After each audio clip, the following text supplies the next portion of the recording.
શું તમે જાણો છો કે પ્રેમાનંદજી મહારાજ કોણ છે અને પ્રેમાનંદજી મહારાજની બંને કિડની બગડ્યા પછી પણ તે જીવિત કેવી રીતે છે? અને શું પ્રેમાનંદજી મહારાજ ભગવાન શ્રી કૃષ્ણના અવતાર છે? અને શા માટે મોટા મોટા રાજનેતાઓ પ્રેમાનંદ મહારાજજીને મળવા આવે છે? મિત્રો, પ્રાચીન કાળથી એવું કહેવામાં આવે છે કે જ્યારે પણ પૃથ્વી પર પાપનું પ્રમાણ વધ્યું છે ત્યારે ભગવાને કોઈને કોઈ સ્વરૂપે અવતાર લીધો છે અને પાપનો નાશ પણ કર્યો છે. તેમણે દુષ્ટોને તેમના કર્મોની સજા આપી છે અને પૃથ્વી પર સુખી જીવનની વ્યવસ્થા કરી છે. આજકાલ આવી જ એક ચર્ચા એક બાબા વિશે ચાલી રહી છે. અમે વાત કરી રહ્યા છીએ પ્રેમાનંદજી મહારાજની. મિત્રો, પ્રેમાનંદજી મહારાજનો જન્મ ઉત્તર પ્રદેશના કાનપુરમાં સરસોલ ગામમાં એક બ્રાહ્મણ પરિવારમાં થયો હતો.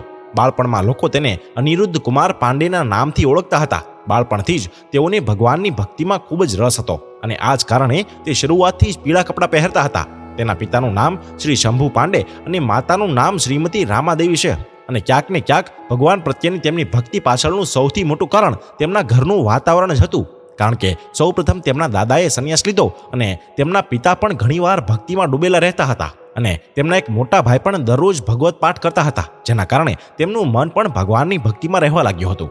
તે અવારનવાર ગંગા નદીના કિનારે જઈને બેસતા. જ્યારે તે 5મા 6ઠા ધોરણમાં ભણતા હતા ત્યારે આ ઉંમરે મોટા ભાગના બાળકો રમવા કૂદવામાં ધ્યાન આપતા હતા, પરંતુ તે ઉંમરે પણ તે ગીતા અને સુખ સાગરના પાઠ કરતા હતા, જેના કારણે તેના મનને શાંતિ મળતી હતી. અને તે 9મા ધોરણમાં આવ્યા ત્યાં સુધીમાં તેને મનમાં દ્રઢ નિશ્ચય કરી લીધો કે હવે તેને સંસારની મોહમાયા છોડીને ભગવાનની ભક્તિમાં લીન થવું છે. એટલા માટે જ તેણે પહેલા તેની માતાને આ વિશે જણાવ્યું અને 13 વર્ષની ઉંમરે તે ઘર છોડીને ભગવાનની શોધમાં નીકળી પડ્યા. અહીં તેમને સૌ પ્રથમ નાસ્તિક બ્રહ્મચર્ય શીખવવામાં આવ્યું અને એક બ્રહ્મચારી તરીકે તેમનું નામ આનંદ સ્વરૂપ બ્રહ્મચારી રાખવામાં આવ્યું. આ પછી તેમણે સંન્યાસ સ્વીકાર્યો અને તેથી જ તેમને અહીંથી બીજું નામ પ્રાપ્ત થયું, સ્વામી આનંદાશ્રમ. અને અહીંથી જ તેમને એકલા રહેવાનું અને ભગવાનની ભક્તિમાં વધુને વધુ સમય વિતાવવાનું ગમવા લાગ્યું. આવી સ્થિતિમાં એક દિવસ જ્યારે તેઓ એકલા બેઠા હતા ત્યારે એક સંત તેમની પાસે આવ્યા અને તેમને કહ્યું કે કાશીની એક વિશ્વવિદ્યાલયમાં રાસલીલાનું આયોજન કરવામાં આવ્યું છે, તારે જવું છે? પછી તો શું, તેઓ પણ ભગવાન શ્રી કૃષ્ણની રાસલીલા જોવા કાશી જવા નીકળી પડ્યા અને તેઓ 1 મહિના સુધી ભગવાનના પ્રેમમાં ડૂબ્યા રહ્યા. પરંતુ 1 મહિના પછી આખરે કલાકારોને પાછા જવાનો સમય આવ્યો ત્યારે સ્વામીજીના મનમાં વિચાર આવ્યો કે જ્યારે તેઓ અહીંથી જશે ત્યારે એનું શું થશે? ભગવાનની રાસલીલા વિના હું કેવી રીતે જીવીશ?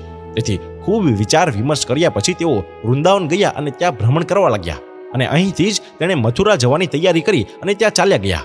આજે તેમનો હેતુ હંમેશા ભગવાનના દૂતના રૂપમાં લોકોની સેવા કરવાનો હતો. આજે તેઓ કોઈ પણ ભટકી ગયેલા વ્યક્તિને માર્ગદર્શન આપી તેમને ઈશ્વરનો મહિમા અને તેમના જીવનના સાચા ઉદ્દેશ્ય તરફ સાચો માર્ગ બતાવે છે. એમ કહેવાય છે કે ભગવાનના વિશેષ આશીર્વાદ પણ આ સ્વામીજી ઉપર છે. કેટલાક લોકો એવું પણ માને છે કે તે સાક્ષાત ભગવાન શ્રી કૃષ્ણનો અવતાર છે, કારણ કે તેમની બંને કિડની ખરાબ છે અને તે પણ આજથી નહીં પરંતુ છેલ્લા 17 વર્ષથી. આમ છતાં સ્વામીજી આજે 60 વર્ષના છે અને એકદમ સ્વસ્થ છે. તેથી એવું કહેવાય છે કે ભગવાન શ્રી કૃષ્ણ પોતે તેમની રક્ષા કરી રહ્યા છે. જ્યારે તેઓ 45 વર્ષના હતા ત્યારે તેમણે રામકૃષ્ણ મિશન હેઠળ તેમના સમગ્ર શરીરની તપાસ કરાવી હતી, જ્યાં ખબર પડી હતી કે તેની બંને કિડની ખરાબ છે અને ડોક્ટરે કહ્યું હતું કે તેનું આયુષ્ય વધુમાં વધુ 5 વર્ષ જ હવે છે.